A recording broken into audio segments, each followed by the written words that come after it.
پر عمل کرنا. خالص دین کیا ہے؟ اللہ اور اس کے رسول کی اطاعت کرنا، یعنی ہر معاملے میں یکسو ہو کر اللہ کی اطاعت کرنا، یہ ہے خالص دین. اس کی عملی مثال ہے حضرت ابراہیم علیہ السلام کی حیات مبارکہ، جنہوں نے ہر محبت کو اللہ کی محبت کے سامنے قربان کر دیا. گویا سیدھے راستے کا تقاضا یہ ہے کہ ہم اس بات کا ثبوت پیش کریں کہ ان صلاتی و نسخی و محیای و مماتی للہ رب العالمین، کہ بے شک میری نماز اور میری قربانی اور میرا جینا اور میرا مرنا اس اللہ کے لیے ہے جو تمام جہانوں کا رب ہے. یہ ہے صراط مستقیم، سیدھا راستہ. اپنے آپ کو سرنڈر کر دینا، جیسے حضرت ابراہیم علیہ السلام نے، جن کو اللہ تعالیٰ نے قرآن مجید میں حنیفہ کہا، وَمَا كَانَ مِنَ الْمُشْرِكِينَ، اور وہ مشرکوں میں سے نہ تھا. بار بار آیا ہے قرآن مجید. اللہ تعالیٰ نے ان کی اتنی تعریف فرمائی ہے کہ وہ حنیفہ تھا، وہ یکسو تھا، وہ قلب سلیم لے کر آیا تھا میرے پاس. قلب سلیم، اطاعت والا دل، کہ جس میں کوئی خواہش نہیں تھی، صرف اور صرف رب کی خواہش تھی، کہ رب کی چاہت کی خواہش تھی، کہ رب کی رضا کی خواہش تھی، رب کی محبت کی خواہش تھی. اس کو کہتے ہیں قلب سلیم. اللہ نے ہمیں زمین میں اختیار دیا ہے اور اسی میں ہمارا امتحان ہے. یہ جو اختیار ہے نا، اس کو اختیار میں رہنے دیں، اللہ کی اطاعت میں رہنے دیں. اس کو شیطان کے حوالے مت کریں، اس اختیار کو اپنے نفس کے حوالے مت کریں. انسان کے جو دشمن ہے وہ میں آپ کو بتاتی ہوں. انسان کے ساتھ ایک جن کرین پیدا ہوتا ہے، وہ اس کو وسوسے ڈالتا ہے، شیطان جن، ٹھیک ہے. اور اس کے انسان کے اندر ایک نفسانی خواہشات، نفس رکھ دیا گیا ہے. نفس، ان النفس لامارۃ بالسوء، کہ بے شک نفس جو ہے انسان کو برائی ہی کی طرف اکساتا ہے، بری بات ہی سجاتا ہے. اور پھر جب شیطان مل جاتا ہے اس وسوسے کے ساتھ، وہ پکا کر دیتا ہے اس وسوسے کو، اس برائی کو عمل کرنے کی طرف لے آتا ہے اور برا کام کر بیٹھتا ہے.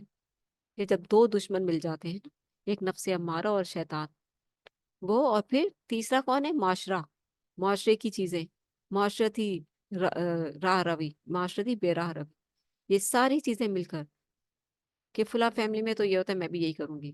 کوئی بھی بے راہ روی کا کام ہو رہا ہو، کوئی بھی بے حیائی کا کام ہو رہا ہو. بچوں کو آج کل سنبھالنا مشکل ہو گیا ہے. دوست احباب ان کے ایسے بن چکے ہیں کہ وہ ماں باپ کے ہاتھوں میں ہی نہیں آتے، سمجھانے میں نہیں آتے. یہ تین چیزیں انسان کی دشمن ہیں: ایک انسان کا اپنا نفس، ایک کرین جن، اور تیسرا معاشرے کی برائیاں.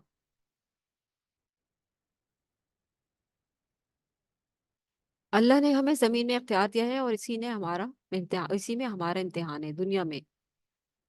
اللہ کی بندگی کریں گے تو اس کی شان رحیمی و غفاری کے مستحق ٹھہریں گے. اگر اللہ کی نافرمانی کریں گے تو اس کے شدید عذاب سے دو چار ہوں گے. اپنے لیے اچھے یا برے انجام کی راہ اختیار کرنا ہمارے اختیار میں ہے. اللہ ہمیں صراط مستقیم اختیار کرنے کی توفیق عطا فرمائے، آمین. سورہ اعراف ہم پڑھنے جا رہے ہیں. مکی صورت ہے. عنوان ہے تاریخ انسانی کا بیان. رکو نمبر 1 کا عنوان ہے روز قیامت فیصلہ نیک اعمال کے وزن پر ہوگا. جو عنوانات ہیں نا ان پہ غور کیا کریں. دیکھیں گزشتہ صورت میں بھی تذکیہ چل رہا تھا اور اب بھی، اور تذکیہ کے بعد جو کامیابی کی راہ تھی وہ کیا تھی؟ قرآن مجید کی تعلیمات، اور اپنے آپ کو سرنڈر کر دینا. اِنَّ صَلَاتِي وَنُسُكِي وَمَحْيَايَ وَمَمَاتِي لِلَّهِ رَبِّ الْعَالَمِينَ. سورہ اعراف پہلے رکوع میں آگاہ کیا گیا کہ اللہ نے کئی قوموں کو ان کے گناہوں کی پاداش میں ہلاک کیا، جیسے قوم نوح، قوم عاد، قوم ہود، قوم صالح، قوم شعیب، قوم لوط. سب کی سب اپنے اپنے گناہوں کی پاداش میں ہلاک ہوئے. کئی قوموں کو ان کے گناہوں کی پاداش میں ہلاک کیا. اللہ نے جب تباہی آئی تو وہ اعتراف کرنے لگے کہ ہم ہی ظالم تھے. یہ تو دنیاوی بربادی تھی، اصل عذاب تو روز قیامت ملے گا. یعنی کہ عذاب آنے کے بعد تم توبہ کرتے ہو، ایسا نہیں چلے گا. جب ڈرایا جا رہا تھا عذاب سے، اس وقت توبہ کرنے، وہ تھا وقت توبہ کرنے کا. جب تمہیں رسول چیخ چیخ کر، پکار پکار کر کہہ رہا تھا توبہ کر لو، توبہ کر لو، توبہ کر لو، عذاب آنے والا ہے، توبہ کر لو،